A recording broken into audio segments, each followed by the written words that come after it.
I met this psychiatrist today. It was a strange encounter. Oh, tell me about it. I didn't know you were seeing a psychiatrist. I'm not, you silly. You know I can't afford one. This is the psychiatrist of the dead guy.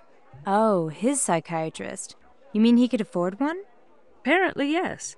At least he could afford one recently. It was my first face-to-face encounter with a shrink. She was nice and helpful. Those shrinks can be very tough to talk to. Remember when I was dating that psychiatrist, Herman Schuster? I couldn't have a conversation with him. He would shut me out in a very politically correct way.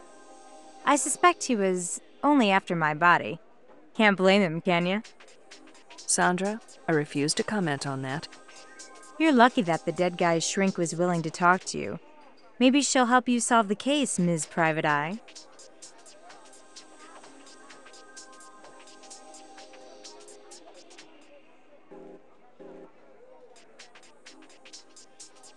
Things are very complex in this murder case, Sandra. Now I have to find this peace officer impersonator. An impersonator? Tell me more. Alethea Cordoba claims that a peace officer came to the thing store before me and asked about Bogdanov. Hey, maybe that young Central American who works with you was snooping around.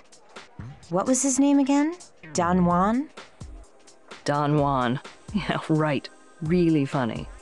No, it wasn't Julio. Alethea was very descriptive and sure of herself. I know it wasn't Julio. He would never have gone against Dagmar's orders. Oh, yeah. Dagmar the Cruel. I told you not to call her that. She is not cruel. She's just not very personable, that's all. Whatever. I just don't like her manners. Not politically correct at all.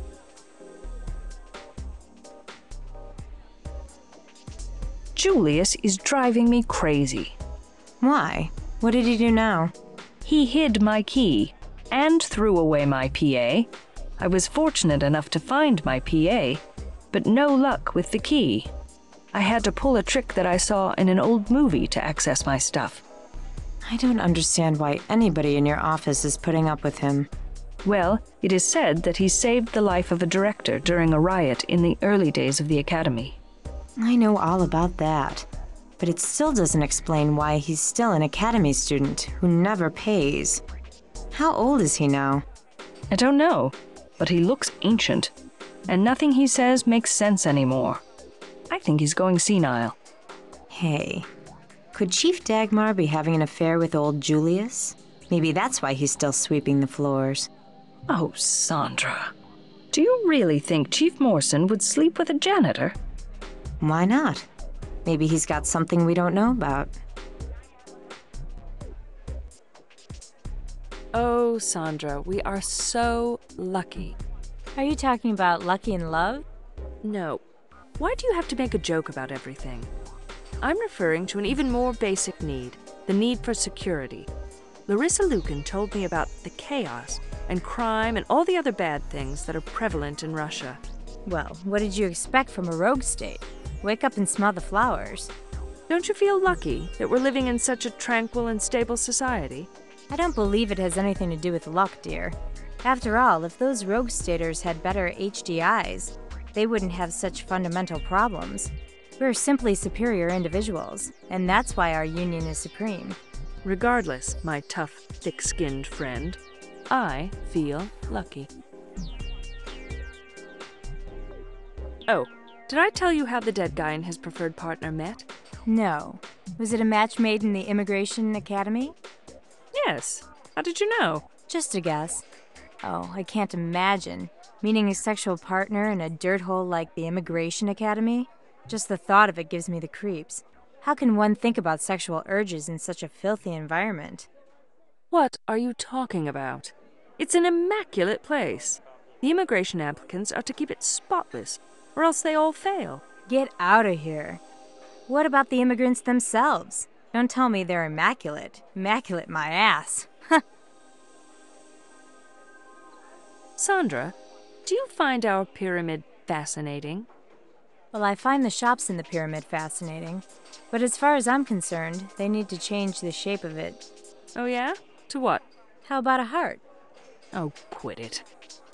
Anyhow, Larissa Lukin thinks it is the greatest thing since sliced bread.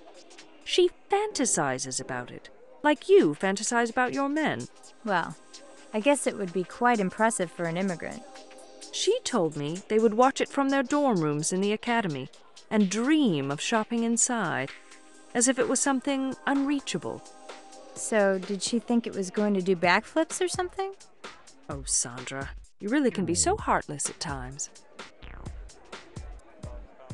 Sandra, I met this cool lawyer today. He was just your type. A lawyer? Who's just my type? What's the man's name? Maybe I know him already. His name is Douglas D. Anderson. He has a posh office in the business district. You mean the Douglas D. Anderson? You know him? Sure. He's one of the most prestigious lawyers in Adrianopolis. And guess who one of his clients used to be? No, don't tell me. Yes, him, Mr. Bogdanov. He's one of the most expensive. How could your dead Russian immigrant have afforded him? Beats me, but I will figure it out soon. Was he hot? Yeah, he was all right.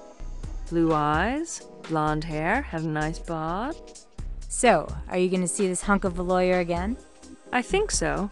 I will certainly have more questions for him. I'm not talking about questioning him. I'm talking about getting in his pants. Sandra, you are so crude. Why can't you keep sex off your mind for longer than 30 seconds? Want to join me the next time when I pay him an official visit? You could pose as my assistant. Get out of here. I'll meet him at one of my parties. I'll have to arrange for a lawyer's only party. Then I can see this hunk for myself. Oh, I met the most naive girl in town today. I wonder if she'll be any help in solving my case. Naive? In what way? In the sweet and stupid way. Under different circumstances, I would have found her to be really cute. But from an investigative point of view, I think her contributions will be very vague and limited. So what's this airhead's name? Her name is Alethea Cordoba. And I didn't call her an airhead. She just seems a little too innocent, that's all. Well, you may need to disregard most of her comments. She might mislead you without even being aware of it. If I were you, I wouldn't waste my time on her. I don't know about that, Sandra. She may know important facts about the case and not even be aware of them. And it's my job to pry them out of her. You can't imagine how quickly the rumors are spreading with the Bogdanov case. Let me guess. He wasn't murdered. He died of overexertion. Overexertion? During exercise or something? Yes, sort of. As in, he had a heart attack while booming. Sandra, get your head out of the gutter. Phoenix, I was just trying to have some fun. So, was I right? No, on the contrary. Some people think he was sliced and diced for his flesh and organs. Oh, how gross. Where did you hear this from? The girls on the floor at the things store, of course. Phoenix, I don't know. How are you going to rely on any information from those three? I'm sure you'll be hearing more rumors from them. You had a rough day, didn't you, Phoebe? Yeah, I guess you could say that. Tell you what, there's this great party tonight, and I'm going to take you there so you could forget about life for a while. Wait a minute. Just what kind of party are you talking about? Is this one of the parties that you organize to promote promiscuity? Well, you know me. I'm full of surprises. But, Sandra, I stick out like a sore thumb at those parties. They're not my style. Lighten up, Phoenix. Didn't anybody tell you it's fashionable to be promiscuous? Besides, you might get lucky. What'd he say? Okay, I give in. Let's go and try to forget about life for a while. What a party that was. I think I need a week to recuperate. My head hurts from all that noise.